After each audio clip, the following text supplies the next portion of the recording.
Ito nga pala ang malapit na pasyalan dito sa port ng Columbia.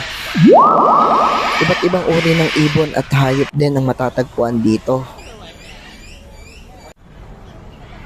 Kaya habang namamasyal nga ako, biglang pumukaw sa mga paningin ko ang madaming ibong Adarna. Nakakatuwa pagmasdan, ang cute. Pero masakit din sila manuka ah. At meron din pala dito bida sa Ice Age, ang squirrel. Anong meron dyan mga to? Kaya naman pala si Lil Cutie andito. Daming fans. Hindi ko akalain, sikat pala siya dito.